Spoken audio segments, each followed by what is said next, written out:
여러분 오늘의 메인 이벤트 시작하겠습니다. 자, 일단요. 오늘의 메인 이벤트는 당시에 서해 공무원 피격 사건 당시 민정수석실이 지침을 내렸다라는 게 터졌어요. 자진월북의 방점 두라. 당시 청 해경에 지침뒀다라는 조선일보 단독 기사가 있습니다. 이렇게요. 아이고, 지금 화면이 또 깨졌는데. 응? 화면이 이렇게 깨져버렸는데요, 여러분. 이거는 그냥 제가 좀 말씀드릴게요. 어차피 지금 다 이메일 보내가지고 기사 이렇게 화면 띄우지 말라 뭐 이렇게 다 나왔으니까, 여러분. 그러니까 제가 지금 말씀을 드리면 여기서 지금 저는 또 이제 A 행정관이 누군지가 궁금해. 그러니까 저는 A 행정관이 해경 지휘부에 자진월북의 방침을 두고 수사하라는 지침을 전달했다고 하는데 이 A 행정관이 누구일까를 두고 민정수석실 A 행정관이 누구일까를 보고 좀 여러분 추론을 좀 해봅시다. 저는 이광철 아니었을까 싶은데 이광철 아니었을까 싶어요. 일단은 이광철 같은 경우, 그러니까 이광철을 저는 의심을 합니다. 그건 좀 이따 얘기하고 하나 할게요. 그리고 국방부에도 지침이 내려갔대요. 국방부에는, 그러니까 해경에는 행정관이 지침을 내렸고 국방부에는 국가안보실에서 지침을 내렸다고 하는데 그때 국가안보실장이 누군지 찾아봤더니 서훈입니다. 서훈이에요. 그러니까 그때 국방부에는 국가안보실에서 지침이 내려갔고 그때 국가안보실장은 서훈이었다. 나중에 국정원장 되는 사람이요. 자, 이렇습니다. 이게 서훈에 대해서도 얘기를 하면 또 긴데 그러면 너무 옆으로 빠지니까. 자, 여기서요. 그 당시 해경청장, 그 지침을 받은 해경청장은 누구였냐면 김홍이었다. 근데 이 김홍이 이분은 어떻게 되는 줄 아세요, 여러분? 2계급 고속 승진해서 해경청장이 되었고 그렇다는 거예요. 그러니까 이 해경청장이 고속 승진해서 해경청장이 된 다음에 피격 사건이 발생을 하니까 아이고 고맙습니다. 나를 2계급 특진해서 해경청장을 시켜준 이 정권에게 정권이 부탁을 하는데 내가 얘기를 들어줘야지 라는 거 아니냐. 이런 의심을 하게 되는 거고. 자,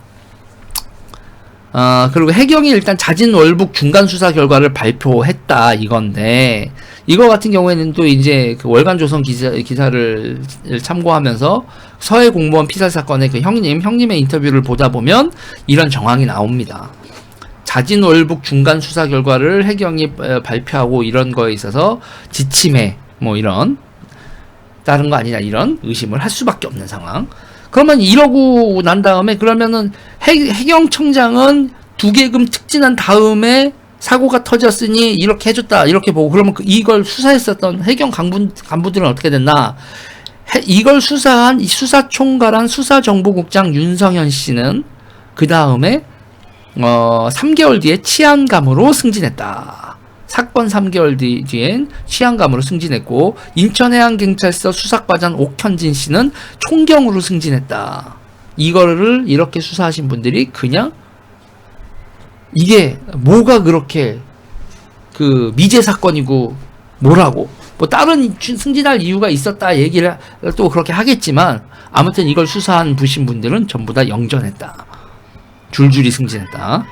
자, 이거에 대해서도 한번 보자고요. 이거 관련된 것도 이렇게 돼 있는 상황입니다. 아이고, 이거 맞다. 지금 이거 이렇게 개판난 상황이었지? 예. 개판난 상황이었죠. 자, 이렇게 돼 있는 상황이고, 기사를 참고를, 화면 캡처를 하는 게 실패했네요. 자, 일단은, 그래서 지금 여기서 이제 제가 여기서 당시 민정수석실을 보자 이거예요. 당시 민정수석은 김종호입니다. 김종호. 감사원 출신 관료고요. 그리고 김종호 후임이 신현수인데 신현수고 이렇게 되는 건데. 그러니까 이 김종호 이분이 민정수석인데 이분이 그닥 그 실세라고 보기는 어렵단 말이에요. 그런데 이제 민정비서관이 누구였냐 보면 민정비서관이 이광철이었어요. 그러니까 이광철은 문 정부 출범할 때 행정관이었습니다. 행정관이었는데 행정관이었는데 이 사람이 민정비서관으로 승진했다가 김학의 불법 출금 관련돼서 기소돼서 잘렸단 말이에요. 잘린 건 아니고 사표를 냈지, 본인이.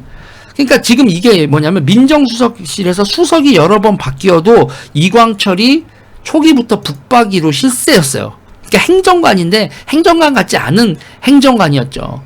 그래서 지금 이게 보니까 지금 이 근무 시기로 보면은 이광철이 비서관이었던 시기인데 저는 그때 이 행정관이었다가 이 비서관으로 간 이광철이 이 지시를 내리는 어떤 행정관이었는지 모르겠지만 그 행정관에게도 사실상 오더를 내리는 건 이광철이 아니었을까 이렇게 보고 있는 거예요.